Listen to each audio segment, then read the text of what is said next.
बिस्मिल्लाहिर्रहमानिर्रहीम, अस्सलामु अलैकुम। आपको खुशामदीद कहते हैं बोल न्यूज हेडक्वार्टर्स में। मैं हूं आपके साथ सलमान मिर्जा। मैं हूं महविश तबस्सुम और मैं हूं शाइस्ता शहजाद। बुलेटिन के आगाज में आपको खबर दें, वजीर आजम इमरान खान भी मुबैना ऑडियो पर मरियम नवाज और नून लीग पर बरस पड़े। कहते हैं आजकल हर तरफ से टेप्स निकल रही हैं, जजेस के नाम आ रहे हैं, ये सब कुछ ड्रामा है। लंदन फ्लैट की मालिक मरियम सफदर निकली। ये फ्लैट्स चोरी के पैसों से खरीदे गए थे। लंदन फ्लैट्स पर कभी कतरी खत आया, कभी कैलिब्री फॉन्ट आया, लेकिन आज तक एक सबूत नहीं आ सका।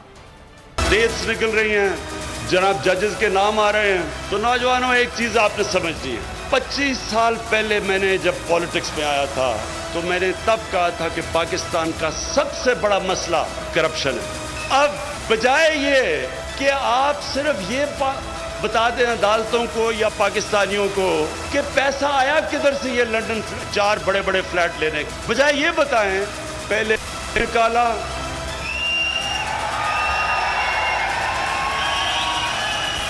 लिया को बुरा भला, फिर उसके बाद पाकिस्तानी फौज को बुरा भला। मैं तो खैर बुरा भला हुई, मुझे तो वो कहते हैं बहुत जालिम हूं मैं, तो सबको बुरा भला। भाई आप जवाब दें कि आपने ये 4 फ्लैट लिए किधर से। सारी चीजें कर रहे हैं, जवाब नहीं दे रहे।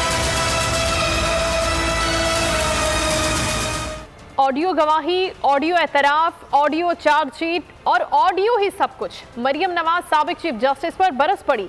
कहा बताएं किसने आपको सजा के लिए मजबूर किया। साकिब निसार 22 करोड़ अवाम के मुजरिम हैं, उन्हें आज नहीं तो कल कौम को सच बताना पड़ेगा।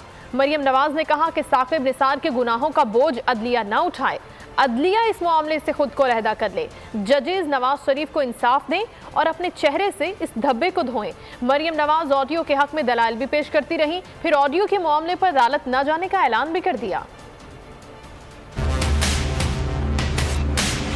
आपकी नज़र में, चीफ जस्टिस ऑफ पाकिस्तान की नज़र में वो सज़ा नहीं बनती थी जिसका एतराफ़ आपने उस ऑडियो में किया, तो आपने क्यों कानून और इंसाफ का कत्ल किया। चार्जशीट है, जो पूरा मुद्दा है, जो गुनाहों का एतराफ़ है, ये जानते हुए कि वो सज़ा नहीं बनती, आपने क्यों वो सज़ा दी, किसके कहने पे दी, ये आपको एक ना एक दिन कौम को बताना पड़ेगा। पाकिस्तान में इंसाफ की हाईएस्ट कुर्सी पर बैठे थे, हालांकि एक बहुत नामवर रिनाउंड अमेरिकन कंपनी से वो फोरेंसिक रिपोर्ट जो है वो साथ अटैच्ड है। तो अब तो ये जजेस के हाथ में है कि वो नवाज शरीफ साहब को इंसाफ दें, जो भी इसमें इन्वॉल्व है उसको वो इंसाफ दें और इस धब्बे को अपने चेहरे से धोएं। ये तो अब हमको मौका दे रहे हैं कि सबसे पहली गवाही जस्टिस शौकत अजीज सिद्दीकी साहब की आई। अरशद मलिक साहब एक धब्बा थे, तो वो धब्बा धोने की क्या कोशिश हुई, सवाए इसके कि आपने सच बोलने वाले जज को या अपना इतराफ़ जुर्म करने वाले को निकाल दिया। मेरी ही आवाज है, मैंने ही बात की थी। मरियम नवाज ने चैनल्स के इश्तिहारात रोकने से मुतालिक अपनी ऑडियो का एतराफ़ कर लिया। कहा ऑडियो बहुत पुरानी है, ये बातें तब हुई थी जब मैं पार्टी का मीडिया सेल चला रही थी। नहीं कह रही कि वो जोड़ के बनाई हुई है या वो मेरी आवाज़ नहीं, वो मेरी आवाज़ पार्टी का मीडिया सेल में तब चला रही थी, वो बहुत पुरानी है।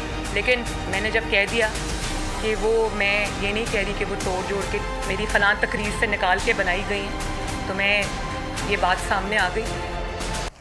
पसंदीदा मीडिया इदारों को इश्तिहारात देने की बात क्यों की, कैसे की। विफाकी वज़रा मरियम नवाज पर बरस पड़े। फवाद चौधरी और हम्माद अजहर ने कहा कि मरियम नवाज ने अपने पसंदीदा मीडिया को 10 अरब रुपए तकसीम किए। मुनज़्ज़म तरीके से सहाफ़ियों को खरीदा गया और मुखालिफ सहाफ़ियों को सजाएं दी गईं। मामले पर इंक्वायरी होगी। शहबाज गिल बोले कि मरियम नवाज उन सहाफ़ियों को सल्यूट करती हैं जो उनकी मर्जी की स्टोरीज करते हैं। प्रेस कॉन्फ्रेंस में सवालात भी पसंदीदा सहाफ़ियों से लिए जाते हैं।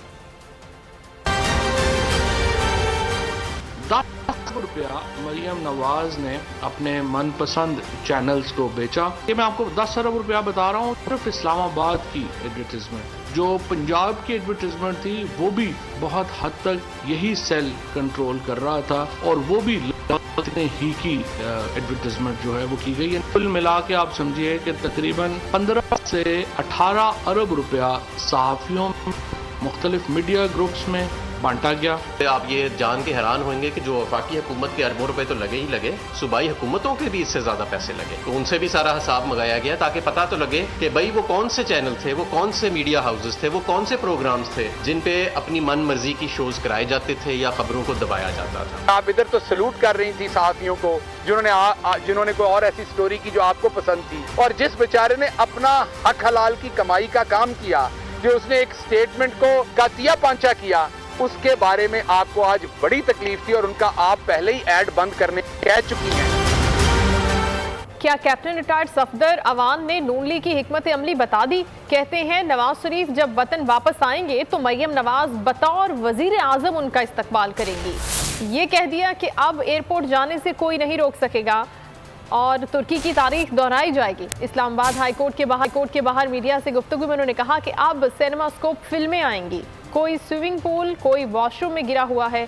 उन्होंने फवाद चौधरी का नाम लेकर कहा कि मुझे इन फिल्मों का भी पता है जो बन्नू में बनी हुई हैं।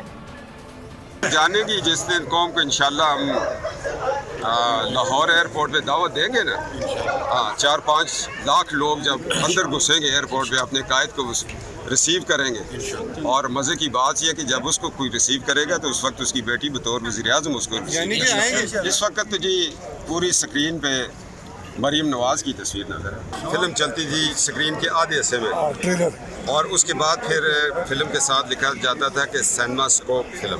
उसका मतलब है कि फुल स्क्रीन पे मज़ा आए देखने वालों को।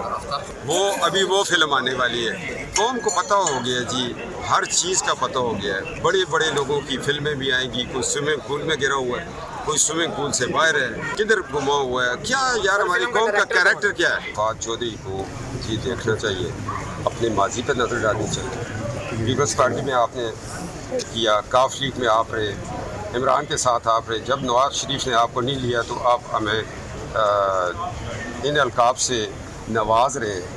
तो मैंने अगर कुछ कहा ना तो जेल में बड़ी तकलीफ पहुंचेगी। मुझे उन फिल्मों का भी पता है जो बड़ी ख़तरनाक है, जो बन्नू में बनी हुई है। साबिक चीफ जस्टिस साकिब निसार की ऑडियो की तस्दीक करने वाली कंपनी ने एक और इल्जाम लगा दिया। दावा किया है कि ऑडियो तस्दीक के बाद उन्हें धमकियां मिल रही हैं। अमरीकी फॉरेंसिक कंपनी ने अपने एक ट्वीट में इल्जाम लगाया कि हजारों मैसेजेस और धमकियां मिस कॉल्स मौसूल हो रही हैं, जिनमें कहा जा रहा है कि फैक्ट फोकस के लिए ऑडियो की तस्दीक करने पर हमारे खिलाफ मुकदमा दर्ज किए जाएंगे। कंपनी के हुक्काम ने मजीद इल्जाम लगाया कि उन्हें जान से मारने की धमकियां दी जा रही हैं। पाकिस्तान बार काउंसिल ने साकिब निसार की ऑडियो के मामले पर ट्रुथ कमीशन के कयाम का मुतालबा कर दिया।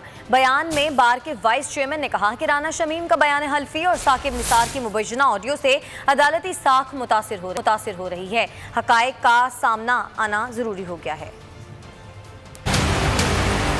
राना शमीम साबिक चीफ जस्टिस का और साथ हमारे पाकिस्तान साबिक चीफ जस्टिस सुप्रीम कोर्ट के साकिब निसार के, इनकी दोनों की बयानात की वजह से हमारे जुडिशरी के साथ को बहुत नुकसान पहुंचा है और इनकी खुद मुख्तारी पर मतलब वो मुतासिर हुई हैं। तो हमने ये मुतफ़िका फैसला किया कि इसके लिए एक कमीशन तश्कील दी जाए और इसमें पार्लियामेंटेरियन हो, सीनो कला है, सोसाइटी से मतलब जो सोसाइटी के मेम्बरान में से और आज़ाद मीडिया के मेम्बरान में से कोई एक तश्कील करके मतलब रिपोर्ट बनाए और इस पर मतलब रिपोर्ट की रोशनी पर एक्शन लेना चाहिए। पीपल्स पार्टी के रहनुमा खुर्शीद शाह ने कहा है कि ऑडियो लीक पर अदालत अज खुद नोटिस ले। साकिब निसार को फौरी तौर पर अदालत से रुजू करना चाहिए। अगर साकिब निसार अदालत नहीं जाते तो ऑडियो सही तस्वुर होगी।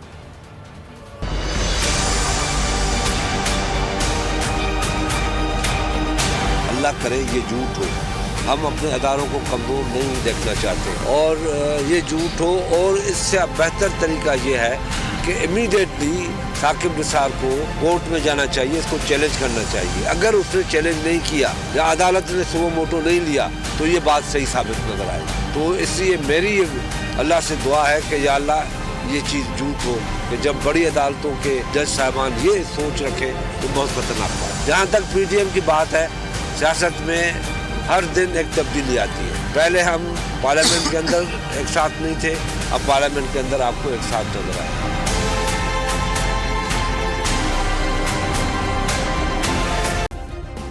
सब्सक्राइब करें और बेल दबाएं ताकि कोई खबर रह न जाए।